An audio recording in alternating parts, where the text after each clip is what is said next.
What's up, all? The itinerant Todd the Robe. I don't know if you noticed. Changed my channel name to Wardrobe. Suggestion by X's and Soldiers, because I was like, I need to name my channel something. Rename it a little bit because no one can ever say itinerant hobbyist. Iterant. Anyway, enough of that.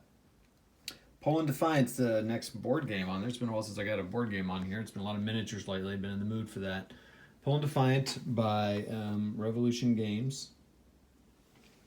It's first time filming from this table setup over here. I'm gonna back up. We'll watch out for those nice legs. So one source light here, so it's kind of like, yeah, I'm gonna get some glare here. I gotta work on that. Maybe when plexi prices go down, because we're not all building walls around ourselves by the COVID. I might try to get some less reflective stuff. And my wife is suggesting, she's a lighting designer, said maybe you need to do all indirect lighting here. So, especially since shooting video. So Poland Defiant is the first 10 days of World War II, with Germany attacking Poland. The Soviet attack is not shown on here, just the German attack and Polish defense. Obviously, you're trying to. There's a couple cool things. One, the Germans have to hit a certain number of victory hexes, which are controlled by Poland at the moment, each turn, or they lose an activation the next turn. So you can kind of see I've kind of drawn. I've got this plexi, so I've kind of drawn. I thought this kind of helps with solo play, maybe. Like, what are my plans, right? What do I want to do here, and what because you kind of have your armies, and so you kind of need to keep them together for command and control. And what do I want to do with them? And so that's kind of what the black lines represent. I haven't really done much with the Polish, kind of a similar thing. I'll have to kind of think through that. The reason I got this is because it's similar to a Victory Lost, a Victory Denied. If you go watch my games on those, I had a great time playing those. I played those games one time years ago, and I just had a really good time because it's chit draw, so that varies it up. Those games have variable victory point values. I think both of them do. But the cool thing about this one is, so there you pick what units you want to put in the pot, so to speak, right? The cup to draw from. Here you throw them all in there, but then you're limited per turn. So I've kind of marked on there, I'm sitting kind of on the Polish side here, but the Germans, so it would be upside down if you're the player, they get anywhere between 4 and 6 activations. Usually you can see the most of them are 5. I've written down the number here so I can remember what turns. It's all here on the turn track. It's all pretty clear. There's some player aids that could be a little helpful here, but it's such a fairly straightforward game. It won't be much to get it memorized what some of the effects are. But so the Germans will pull them, and this turn they get 5. Oh nope, I'm sorry, they get 6 in turns 1 and 2. But you might get units that may not get activated, and so that'll be interesting to see. So it plays different every time, I'm sure. It would, of course. And then like there's the Polish. So then 1 they get 6, and then they go down to 2, which I find interesting. It'd be interesting to kind of play and then kind of ask some of the questions why. So what happens is you draw, one of these. You get it. You activate that color. So if it was blue or Polish, it was orange. You can activate this unit. And it's based on the range. So it's 4-3. 3 is movement. 4 is the command range. So 1, 2, 3, 4. So anybody within that range. Water hex sides and water and mountains restricted.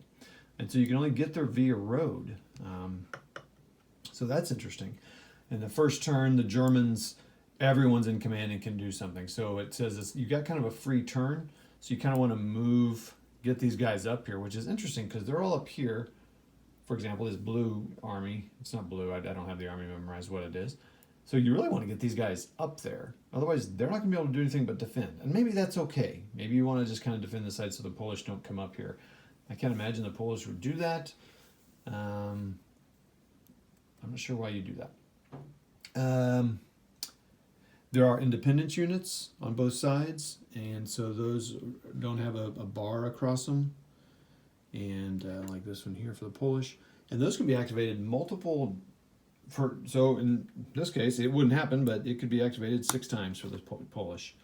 Now it wouldn't because they're not going to be in range and command of the commanders, but you might want to think about, or I might want to think about putting the independence in between. This guy won't make it, but in between some of the other command units, so they can be activated at least twice. So that's kind of cool. It's kind of that way in GTS too. They have some units that you can activate multiple times. That's really what I know. It has standard stuff: retreats, enemy zones of control. That I'm getting right now. There's replacements. There are some command structures that change throughout the game. You get some reinforcements coming in, of course. You got not rail guns. That's a science fiction thing. And I'm trying to see if I can find one. Oh, here's one here. So that's cool. And of course, they can only stay on the tracks. They can go unlimited distance, which is neat. So when this guy's pulled, I could activate him and put him up into the command of this guy, and then he could fire and stuff. And I guess... no. Okay, so he would be command. So I printed this. Wow, I almost said Xeroxed. Hell did you do? I Xeroxed this. So I kind of have the command sequence I play from the book. Like, that's not on a play aid, and I wish it was. The play aid for this is just on the back. This is a Ziploc game on the back of this. I just watched Tony's Board Life. He did a little review of Konigsberg and this and Narva. So that's cool. Anyway, so it's nice. It's nice in color. Kind of tells you what everything is. Oh, there's air, of course. All right, this has gone on way longer than I thought.